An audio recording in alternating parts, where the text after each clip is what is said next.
ಇವತ್ತಿನ veg recipe ಹಾಗೆ veg sandwich ಅಂತಲೇ ಹೇಳ್ಬೋದು. ವೆಜ್ ಸ್ಯಾಂಡ್ವಿಚ್ ಅಂದರೆ ನಿಮ್ಮ ಮೈನಸ್ ಬೇಕಂತೇನೇನಿಲ್ಲ, ಇರೋವಂಥದ್ರಲ್ಲಿ ಹೇಗೆ ಮಾಡ್ಕೊಳ್ಳೋದು ಅನ್ನೋದನ್ನು ನಾನು ತೋರಿಸ್ಕೊಡ್ತೀನಿ. ಸೊ ಇವತ್ತಿನ ವಿಡಿಯೋ ನಿಮ್ಮೆಲ್ಲರಿಗೂ ಇಷ್ಟ ಆಗಿದೆ ಅಂತ ಭಾವಿಸ್ತೀನಿ. ಇಷ್ಟ ಆದರೆ ಫ್ರೆಂಡ್ಸ್ ಆ್ಯಂಡ್ ಫ್ಯಾಮಿಲಿಗೆ ಶೇರ್ ಮೂಲಕ ಸಪೋರ್ಟ್ ಮಾಡಿ, ಲೈಕ್ ಮಾಡಿ. ಬನ್ನಿ ಇದನ್ನು ಹೇಗೆ ಮಾಡೋದು ಅಂತ ನೋಡೋಣ.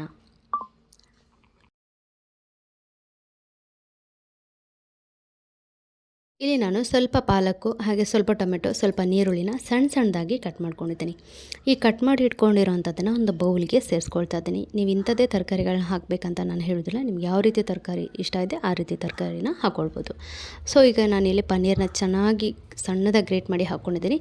ನಂತರ ಇಲ್ಲಿ ಕುಕ್ಕುಂಬರ್ನ ಸಣ್ಣದಾಗಿ ಹೆಚ್ಚಿಟ್ಕೊಂಡಿದ್ದೀನಿ, ಅದರ ನೀರನ್ನ ಹಿಂಡು ಹಾಕ್ಕೊಂಡಿದ್ದೀನಿ.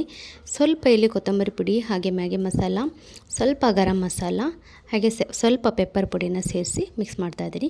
ಒಂದು 2-3 ಸ್ಪೂನಷ್ಟು ಬೆಣ್ಣೆನ ಹಾಕ್ಕೊಂಡಿದ್ದೀನಿ, ಮೆಲ್ಟ್ ಮಾಡಿರೋಂಥದ್ದನ್ನು. ಈಗ ಇದನ್ನು ಮಿಕ್ಸ್ ಮಾಡಿದಾದಮೇಲೆ ಇದಕ್ಕೆ 1 ಸ್ಪೂನಷ್ಟು ಕೆಚಪ್ ಹಾಕ್ಕೊಂಡಿದ್ದೀನಿ, ಅಂದರೆ ಖಾರ ಅಂದರೆ ಚಿಲ್ಲಿ ಸಾಸ್ನ ಹಾಕ್ಕೊಂಡಿದ್ದೀನಿ, ಸ್ವಲ್ಪ ಸೋಯ್ ಸಾಸು ಮತ್ತು ಸ್ವಲ್ಪ ಆರಿಗೆನೋ ಹಾಕ್ಕೊಂಡಿದ್ದೀನಿ. ಸೊ ಇಲ್ಲಿ ನಾನು ಸ್ಲೈಸ್ನ ಹಾಕ್ಕೊಂಡಿದ್ದೀನಿ, ಚೀಸ್ ಸ್ಲೈಸನ್ನ ಹಾಕ್ಕೊಂಡಿದ್ದೀನಿ, ಇದನ್ನು ಪುಡಿ ಮಾಡ್ಕೊಂಡಿದ್ದೀನಿ. ಇಷ್ಟೇ ನೋಡಿ. ಬೇಕಿದ್ರೆ ನಿಮಗೆ ಕೊತ್ತಂಬರಿ ಸೊಪ್ಪನ್ನು ಕೂಡ ಹಾಕ್ಕೊಳ್ಬೋದು. ನಾನಿಲ್ಲಿ ಪಾಲಕ್ ಹಾಕಿರೋದ್ರಿಂದ ನಾನಿಲ್ಲಿ ಹಾಕ್ಕೊಳ್ತಾ ಇಲ್ಲ. ಸೊ ಮೆಲ್ಟೆಡ್ ಬಟರ್ನ ಬ್ರೆಡ್ ಮೇಲೆ ಈ ರೀತಿ ಹಾಕ್ಕೊಳ್ಳಿ, ಅಥವಾ ಯಾವುದಾದ್ರೂ ಗ್ರೀನ್ ಚಟ್ನಿ ಇತ್ತು ಅಂದ್ರೂ ಅದನ್ನು ಹಾಕ್ಕೊಳ್ಬೋದು, ಇಲ್ಲ ಕೆಚಪ್ ಹಾಕ್ಕೊಳ್ತೀನಿ ಅಂದ್ರೂ ಹಾಕ್ಕೊಳ್ಬೋದು. ಸೊ ನಾನು ಈ ರೀತಿ ಸ್ಪ್ರೆಡ್ ಮಾಡ್ಕೊಂಡಿದ್ದೀನಿ. ಈಸಿಯಾಗಿ ಮಾಡುವಂಥದ್ದು, ನಿಮಗೆ ತಟಪಟ ಅಂತ ಆಗೋಗ್ಬಿಡುತ್ತೆ. ಸೊ ಈಗ ಮೇಲ್ಗಡೆ ಮತ್ತೆ ಬ್ರೆಡನ್ನು ಹಾಕಿ ಪ್ರೆಸ್ ಮಾಡಿ, ಅಂದರೆ ಸೈಡ್ ಬಿಟ್ಕೊಳ್ಬಾರ್ದು. ಮತ್ತು ಇನ್ನೊಂದು ಬ್ರೆಡ್ಗೆ ನಾನು ಹಾಕ್ಕೊಳ್ತಾ ಇದ್ದೀನಿ. ಸೊ ಇದನ್ನು ಫುಲ್ ಕವರ್ ಒಂದ್ಸರಿ ಫುಲ್ ರೆಡಿ ಮಾಡ್ಕೊಳ್ಳೋಣ, ಆಮೇಲೆ ಒಂದೊಂದನ್ನೇ ಫ್ರೈ ಮಾಡ್ತಾ ನಿಲ್ಬೋದು. ತುಂಬ ಇನ್ಸ್ಟೆಂಟಾಗಿ ಮಾಡುವಂಥ ರೆಸಿಪಿಯನ್ನು ಸೊ ನಾನಿವಾಗ ರೆಡಿ ಮಾಡಿ ಇಟ್ಕೊಂಡಿದ್ದೀನಿ. ಈಗ ಒಂದು ತವಾಗೆ 2-3 ಸ್ಪೂನಷ್ಟು ತುಪ್ಪನ ಹಾಕ್ಕೊಂಡಿದ್ದೀನಿ.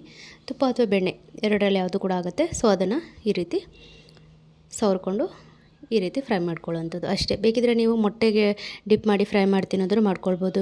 ಮೊಟ್ಟೆ ಬೇಡ ನಮಗೆ ಅಂತಂದರೆ ಕಡಲೆ ಹಿಟ್ಟಲ್ಲಿ ಕೂಡ ನೀವು ಇದನ್ನು ಸ್ವಲ್ಪ ಡಿಪ್ ಮಾಡಿಕೊಂಡು ಹಾಕ್ಕೊಳ್ಬೋದು. ಏನೂ ಬೇಡ ನಾವು ಹೀಗೆ ಫ್ರೈ ಮಾಡ್ಕೊಳ್ತೀನಿ ಅಂದ್ರೂ ಹೀಗೂ ಮಾಡ್ಕೊಳ್ಬೋದು. ಸೊ ನೋಡ್ತಾ ಇದ್ದೀರಲ್ಲ, ಕ್ರಿಸ್ಪಿಯಾಗಿ ಲೋ ಫ್ಲೇಮಲ್ಲಿ ನೀವು ಇದನ್ನು ಫ್ರೈ ಮಾಡ್ಕೊಳ್ಳೋದ್ರಿಂದ ಟೇಸ್ಟಿಯಾಗಿರ್ತದೆ. ಸೊ ನಾನೀಗ ಒಳಗಡೆ ಹೇಗೆ ಕಾಣಿಸ್ತಿದೆ ಅಂತ ತೋರಿಸ್ತೀನಿ. ನಾವಿಲ್ಲಿ ಚೀಸ್ ಸ್ಲೈಸ್ ಹಾಕಿರೋದ್ರಿಂದ ನೋಡಿ ಈ ರೀತಿಯಾಗಿರುತ್ತೆ. ಬಿಸಿ ಬಿಸಿಯಾಗಿ ತಿನ್ನೋದಕ್ಕೆ ತುಂಬಾ ಟೇಸ್ಟಿಯಾಗಿರ್ತದೆ. ನೀವು ಗ್ರೀನ್ ಚಟ್ನಿ ಜೊತೆ ತಿನ್ಬೋದು, ಅಥವಾ ಮೈನಸ್ ಜೊತೆ ತಿನ್ಬೋದು. ಏನೂ ಬೇಡ ಹೀಗೆ ತಿಂತೀನೋ ಅಂದರೂ ಹಾಗೆ ತಿನ್ನೋದು ಕೂಡ ತುಂಬಾ ಟೇಸ್ಟಿ ರುಚಿಯಾಗಿರುತ್ತೆ. ಸೊ ಇವತ್ತಿನ ಈ ಸಿಂಪಲ್ ರೆಸಿಪಿ ನಿಮ್ಮೆಲ್ಲರಿಗೂ ಇಷ್ಟ ಆಗಿದೆ ಅಂತ ಭಾವಿಸ್ತೀನಿ. ಇಷ್ಟ ಆದರೆ ಲೈಕ್ ಮಾಡಿ, ಶೇರ್ ಮಾಡಿ, ಸಬ್ಸ್ಕ್ರೈಬ್ ಮಾಡ್ಕೊಳ್ಳಿ. ನಿಮ್ಮ ಅನಿಸಿಕೆಗಳನ್ನು ಕಮೆಂಟ್ ಮೂಲಕ ತಿಳಿಸಿ. ನಾನ್ ವೆಜ್ ಇಷ್ಟಪಡ್ತೀರಾ, ವೆಜ್ ರೆಸಿಪೀಸ್ ಇಷ್ಟಪಡ್ತೀರಾ ಅನ್ನೋದನ್ನು ಕೂಡ ಕಮೆಂಟ್ ಮೂಲಕ ಶೇರ್ ಮಾಡಿ. ಸಿಗೋಣ ಮತ್ತೊಂದು ರೆಸಿಪಿಯೊಂದಿಗೆ. ಅಲ್ಲಿವರೆಗೆ ಎಲ್ಲರಿಗೂ ಧನ್ಯವಾದಗಳು. ಇವತ್ತಿನ ರೆಸಿಪಿ ಸಂಜೆಗೆ ಪ್ಯಾನ್ ಕೇಕ್ ಮಾಡೋದು ಯಾವ ರೀತಿ ಅಂತ ತೋರಿಸ್ಕೊಡ್ತಾ ಇದ್ದೀನಿ. ತುಂಬಾ ಹೆಲ್ದಿ ಕೂಡ. ನಿಮ್ಮ ಮನೆಯಲ್ಲಿ ಮಕ್ಕಳಿಗೆ ಮಾಡಿಕೊಡಿ, ತುಂಬಾ ಇಷ್ಟಪಟ್ಟು ತಿಂತಾರೆ. ವಿಡಿಯೋ ಇಷ್ಟವಾದಲ್ಲಿ ಲೈಕ್ ಮಾಡಿ, ಶೇರ್ ಮಾಡಿ, ಸಬ್ಸ್ಕ್ರೈಬ್ ಮಾಡ್ಕೊಳ್ಳಿ. ಫಸ್ಟಿಗೆ ಒಂದು ಪಾತ್ರೆಗೆ 1 ಕಪ್ನಷ್ಟು ನಾನು ಗೋಧಿ ಹಿಟ್ಟನ್ನು ಹಾಕ್ಕೊಂಡಿದ್ದೀನಿ. ನಾನು ಹೆಲ್ದಿ ಅಂತ ಯಾಕೆ ಹೇಳಿದೆ ಅಂತ ಗೊತ್ತಾಯ್ತಾ? ಗೋಧಿ ಹಿಟ್ಟನ್ನು ಹಾಕ್ಕೊಂಡಿದ್ದೀನಿ, ಅದಕ್ಕೆ ಬೆಲ್ಲನ ಸೇರಿಸ್ಕೊಂಡಿದ್ದೀನಿ. ಇದಕ್ಕೆ ಸ್ವಲ್ಪ ಒಂದು ಸಣ್ಣ ಕಪ್ಪಲ್ಲಿ 1 ಕಪ್ಪಷ್ಟು ಮೊಸರನ್ನ ಹಾಕ್ಕೊಂಡಿದ್ದೀನಿ.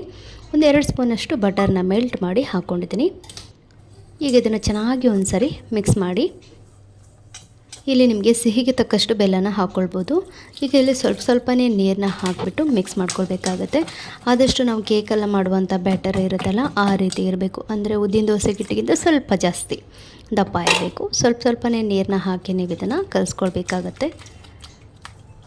ನೋಡಿ ಈ ರೀತಿ, ತುಂಬ ತೆಳುನೂ ಆಗಬಾರ್ದು, ತುಂಬ ದಪ್ಪನೂ ಆಗಬಾರ್ದು. ಸ್ವಲ್ಪನೇ ನೀರು ಹಾಕ್ತಾ ನೀವು ಇದನ್ನು ಮಿಕ್ಸ್ ಮಾಡ್ಕೊಳ್ಳಿ.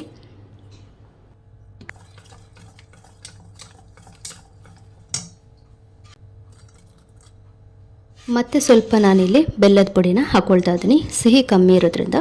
ಸೊ ನೀವು ನೋಡ್ಕೊಂಡ್ಬಿಟ್ಟು ಸಿಹಿ ಸ್ವಲ್ಪ ಕಮ್ಮಿ ಬೇಕು ಅನ್ನೋದಾದರೆ ನೀವು ಹಾಗೆ ಕೂಡ ಹಾಕ್ಕೊಳ್ಬೋದು. ಸೊ ಇದ್ರ ಜೊತೆ ನೀವು ಹಣ್ಣಾದ ಬಾಳೆಹಣ್ಣಿದ್ದು ಕೂಡ ಅದನ್ನು ಕೂಡ ಪೇಸ್ಟ್ ಮಾಡಿ ಹಾಕ್ಕೊಳ್ಬೋದು. ಇಲ್ಲಿ ನಾನು ಏನೋ ಹಾಕಿದ್ದೀನಿ ಆಯಿತಾ, ಫ್ಲೇವರ್ ಇಲ್ಲದೆ ಏನೋ ಒಂದು 1/4 ಸ್ಪೂನಷ್ಟು ಹಾಕ್ಕೊಂಡಿದ್ದೀನಿ. ಏನೋ ಇಲ್ಲಾಂದರೆ ಅಡುಗೆ ಸೋಡಾ ಒಂದು 1/4 ಸ್ಪೂನಷ್ಟು, ಬೇಕಿಂಗ್ ಪೌಡರ್ ಒಂದು 1/4 ಸ್ಪೂನಷ್ಟು ಹಾಕಿ ಚೆನ್ನಾಗಿ ಮಿಕ್ಸ್ ಮಾಡ್ಕೊಳ್ಳಿ. ಸೊ ನೋಡಿ ಈಗ ಚೆನ್ನಾಗಿ ಮಿಕ್ಸ್ ಮಾಡ್ಕೊಂಡಿದ್ದೀನಿ. ಈಗ ಇದನ್ನು ಸ್ವಲ್ಪ ಬೆಣ್ಣೆನ ಹಾಕ್ಕೊಳ್ತಾ ಇದ್ದೀನಿ. ಇದು ಸ್ವಲ್ಪ ಬೆಲ್ಲ ಹಾಕಿರೋದ್ರಿಂದ ಲೋ ಫ್ಲೇಮಲ್ಲಿ ನೀವು ಇದನ್ನು ಕುಕ್ ಮಾಡಬೇಕಾಗತ್ತೆ. ಯಾಕೆ ಅಂತಂದರೆ ಬೇಗನೆ ಸೀದೋಗ್ಬಿಡುತ್ತೆ ಆಯಿತಾ.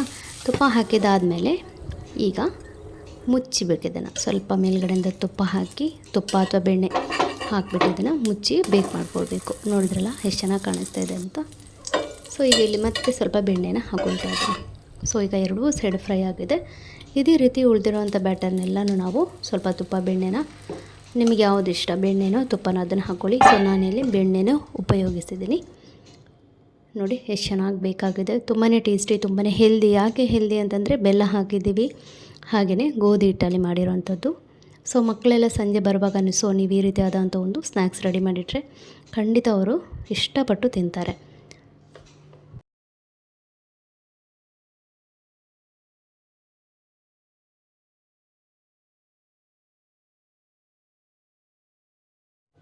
ಇದು ಲಾಸ್ಟ್ ಬ್ಯಾಟರ್ ಆಗಿರೋದ್ರಿಂದ ಸೊ ನಂದೆಲ್ಲ ಮುಗ್ದಿದೆ ಹಾಕ್ಕೊಂಡು ಮೇಲ್ಗಡೆ ಜೇನುತುಪ್ಪ ಹಾಕಿ ತಿನ್ನೋದ್ರಿಂದ ತುಂಬಾ ಟೇಸ್ಟಿಯಾಗಿರ್ತದೆ. ಸೊ ಈ ರೆಸಿಪಿ ನೀವು ಒಮ್ಮೆ ಟ್ರೈ ಮಾಡಿ ನೋಡಿ, ನಿಮಗೆ ಖಂಡಿತ ಇಷ್ಟಪಡ್ತೀರಿ. ವಿಡಿಯೋ ಇಷ್ಟವಾದರೆ ಲೈಕ್ ಮಾಡಿ, ಶೇರ್ ಮಾಡಿ, ಸಬ್ಸ್ಕ್ರೈಬ್ ಮಾಡಿ. ಸಿಗೋಣ ಮತ್ತೊಂದು ರೆಸಿಪಿಯೊಂದಿಗೆ.